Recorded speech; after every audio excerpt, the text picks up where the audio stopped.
예수씨의 별 프롤로그. 토굴 속에 갇혀 지내던 소녀는 산자락을 휘감은 구름처럼 하늘하늘 정상을 향해 기어오른다. 암록색 소나무 잎 사이로 굴참나무와 떡갈나무 여린 잎들이 미풍을 타고 하얀 꽃처럼 일렁인다. 다홍치마에 색동저고리를 입은 8살을 간 넘긴 소녀는 이마 위로 흥건히 흘러내리는 땀을 소매 끝으로 쓱 닦아냈다. 무지근하게 내려앉은 봄 아지랑이 틈새를 비집고 시원한 한 줄기 바람이 소녀의 귓가를 스쳤다. 이 바람은 예사바람이 아니다. 지쳐버린 몸과 영혼을 싱싱하게 살려내서 마치 오이 얼음 냉국을 마신 듯 상큼하다. 사방을 둘러보니 아무도 없다. 아득히 아랫마을의 초가지붕들이 안개 속에서 자맥질을 하여 한 폭의 동양화처럼 신비스러운 모습을 드러냈다. 간밤에 산봉우리를 감싸 안고 있던 구름이 는개가 되어 촉촉하게 내리다 머츠만 뒤 끝이라 사냐가 싱그러운 기운을 쏟아내고 있다. 구름 이부자리에서 부스스 깨어난 햇덩이를 등지고 서 있는 소녀의 모습은 햇살을 듬뿍 머금고 대뱉어내서 또 다른 태양이 타오르는 것처럼 눈부셨다. 소녀보다 나이가 훨씬 많아 보이는 소년이 숨을 할딱거리면서 그녀 곁으로 다가와 투덜댄다. 내가 돌뿌리에 걸려 넘어질까봐 조마조마했다. 산매가 들렸나? 어찌나 빠른지 쫓아오느라고 온몸이 땀투성이다. 길게 누운 구름이 바람결을 따라 두 사람의 발목을 스멀스멀 휘감고 돌아서 구름 위에 올라탄 기분이다. 허리까지 치렁하게 따아내린 숨많은 댕기머리가 무거운지 소녀는 이따금 머리를 좌우로 흔든다. 산의 어깨거리가 되어 부유하던 구름이 아침 햇살을 먹고 몸을 풀어내면서 아랫마을이 서서히 시야에 또렷하게 다가왔다. 산자락 밑으로 옹기종기 초가지붕들이 아침 이슬에 푹 젖어 동백기름을 발라 머리를 곱게 빗은 처녀들처럼 서로 이마를 맞대고 평화롭게 어우러져 있다. 바로 저기야. 저기가 내가 꿈에 본 곳이야. 저길 가보라고 일러준 사람은 선녀였어. 아니, 산신령님처럼 보이기도 했어. 아니, 그보다 더한 이 세상에서 제일 높은 분이었어. 넌 꿈을 자주 꾸더라? 언제나 꿈 이야기야. 아무튼 넌 상상 속에서 허우적거리며 사는 아이가 아니냐. 지난번에는 산신령님들이 모여 살고 있다는 산속마을에 간 꿈을 꾸었다고 했잖아. 소녀가 멈춰서서 중얼거렸다. 꿈이 많은 건 좋은 거야. 힘든 현실을 떠나 꿈속에서 행복할 것이 아니냐? 두 사람은 천천히 산을 내려가기 시작했다. 기근으로 그들이 살고 있는 곳의 사정은 말이 아닌데 이곳은 들판이 퍼렇게 살아있다. 샘물 골을 끼고 있는 웅덩이로 인해 들판의 물이 풍족한 모양이다. 그들을 보자 마을 사람들이 반기며 모여들기 시작했다. 모두 젊은 사람들이다. 백발노인은 단 한 사람도 보이지 않았다. 배고픔이 전신에 흠뻑 고인 소년이 먼저 입을 열었다. 여긴 가뭄이나 기근이 없나 보지요? 다들 배가 부른 모습이네요. 그러자 제일 연장자인 40대의 남자가 빙그레 웃으면서 말했다. 이 마을엔 세상살이에 실망하고 지친 사람들이 험산줄령을 넘어와서 모여 살고 있지요. 여긴 먹을거리가 풍성해서 서로 싸우지도 않고 사이좋게 살아가는 아주 평온한 마을이에요. 여러분들 잘 왔어요. 환영합니다. 저 세상 사는 사람들이 여길 몰라서 못 오고 있어요. 사방을 둘러보니 얼굴에 주름 있는 사람은 아무도 없다. 모두가 빙글빙글 웃고 있었다. 이 마을 사람들은 누구나 행복하고 평안해 보였다. 남루한 옷을 걸친 소년이 검측한 얼굴에 환한 미소를 흘리면서 성큼 말했다. 우와, 우리 여기 잘 찾아왔다. 우리들 이제 험한 산을 넘어 배골른 마을로 돌아가지 말고 여기서 살자.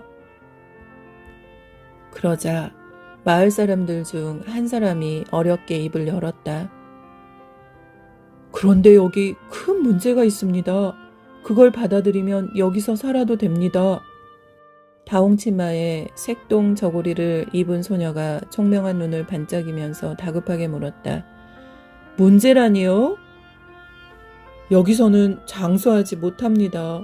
모두 30줄에 들어서거나 40중반에 정신에 이상이 와서 미친 짓을 하다가 죽습니다. 그래도 여기 살고 싶다면 머물러도 우리 모두 환영합니다. 그러자 남루한 옷을 걸친 소년이 눈을 깜빡이고 진지하게 사방을 살피면서 물었다.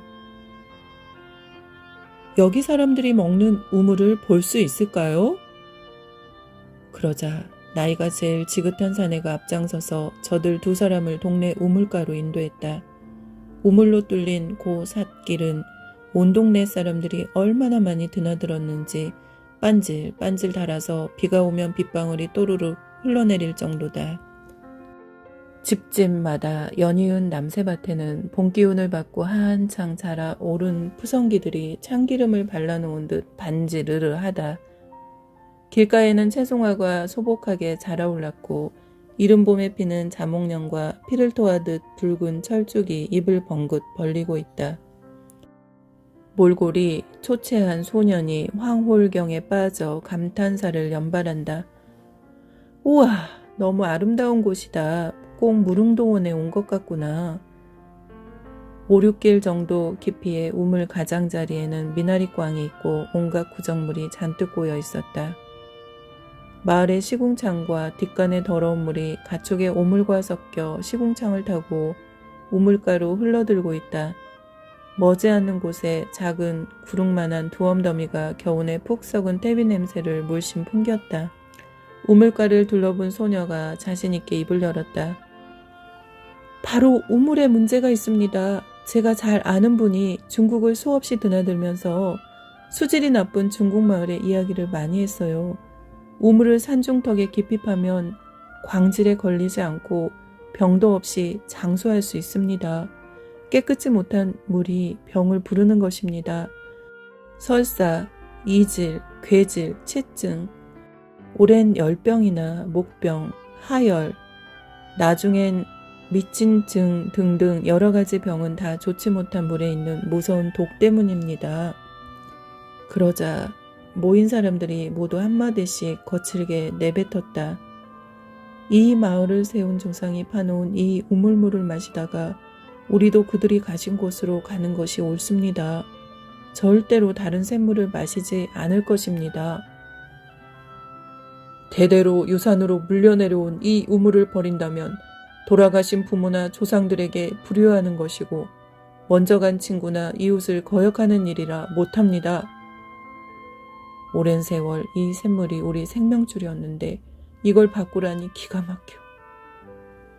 이 물로 조상 대대로 천답이 토옥했고 초목이 무성하며 오곡이 풍성하여 산수에 낙이 있었습니다. 이곳이 인간의 낙토가 아니겠습니까? 우린 죽어도 이 우물물을 포기하지 않을 것입니다. 저들의 거친 항의를 입을 꼭 다물고 안팡진 표정으로 듣고 있던 소녀가 결기 어린 목소리로 대들었다.